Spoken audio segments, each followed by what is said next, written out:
Aloha, it's Mental Health Monday. Stick around for 5 tips on how to be impeccable with your word from the 4 agreements.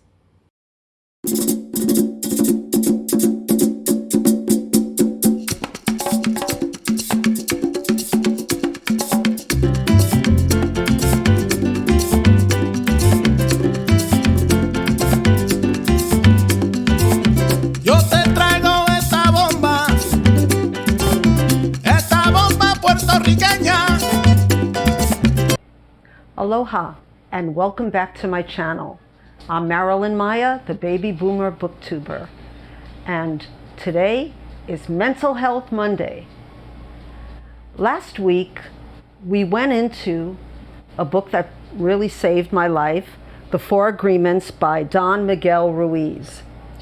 And we went into the first agreement, which is be impeccable with your word. But I don't think that we went into it deeply enough, and I didn't want to go into more of the agreements without expanding on this so important, vital agreement. I wanted to introduce you to my Havanese. She's my 13-year-old, and her name is Princessa Jasmine.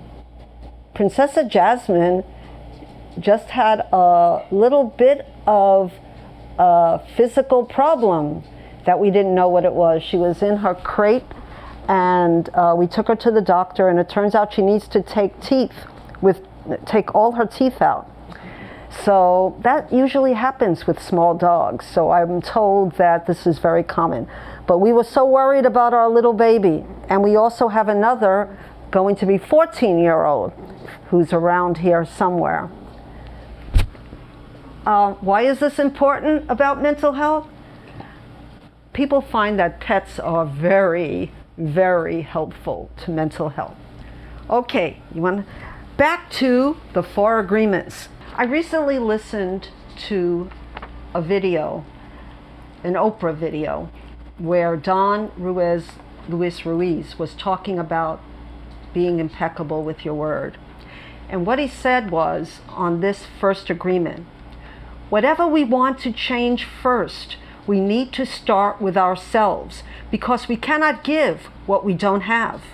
Change yourself, and just like magic, everything starts to change around you. Well, I guess that's easier said than done.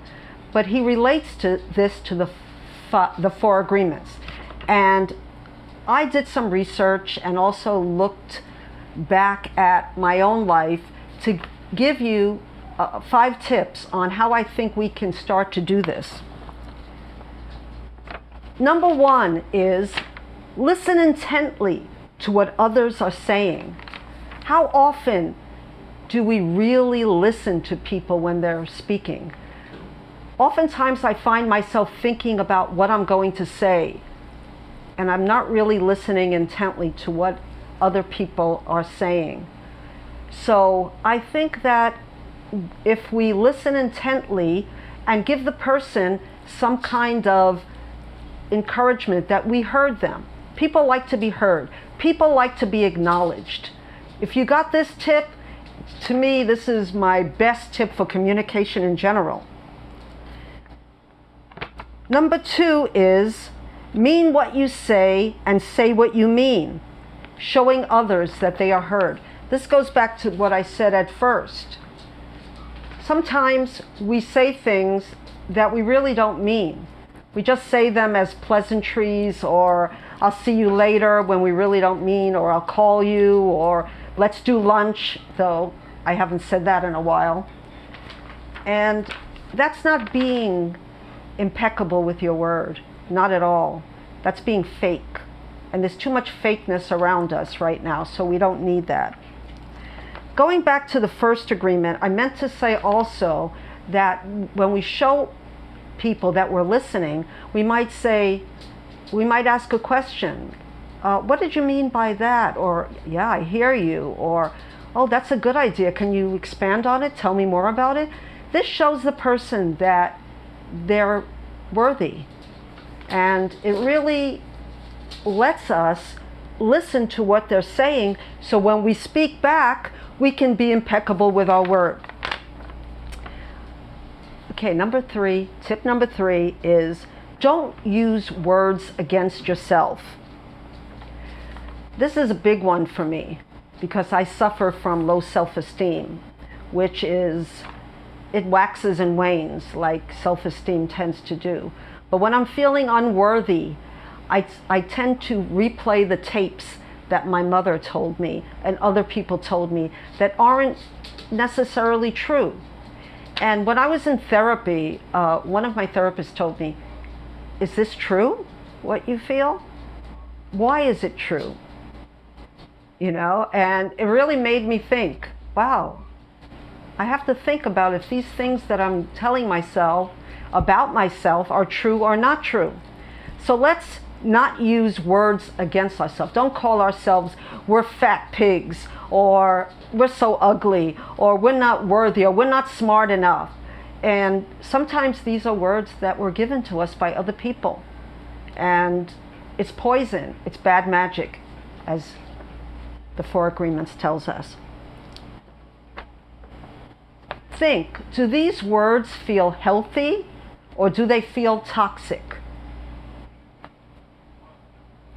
Think of the words as magic for the good or for the bad for yourself and for other people.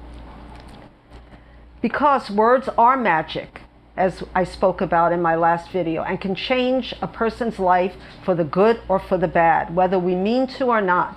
So being impeccable with our word means thinking before we speak, especially about somebody else.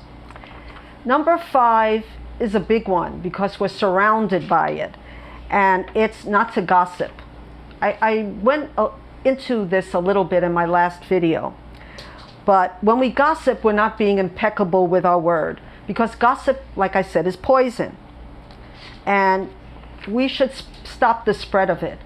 This is hard because we're surrounded by gossip. Gossip magazines, drama on TV, people talking smack about other people, people being mean to other people.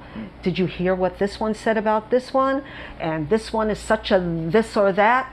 I mean, we're surrounded by it, and sometimes we do it. But when we stop doing it, back to what Don Ruiz Ruweez said, we have to change ourselves before we can change anybody else. Because we cannot give what we don't have. And if we don't have authenticity, we can't give it to other people. And that's what people really want. They want us to be authentic. So how do we stop this? Well, the first way to stop it is just to be aware that we're doing it.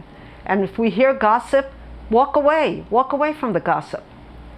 Or just stop, don't do it, don't listen to it.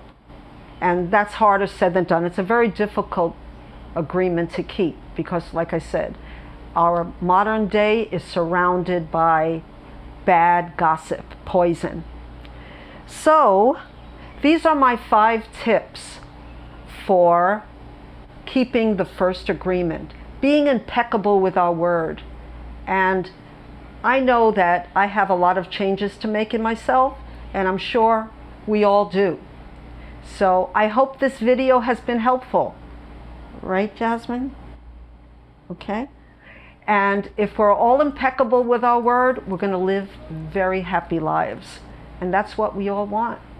So if you like this channel, please subscribe.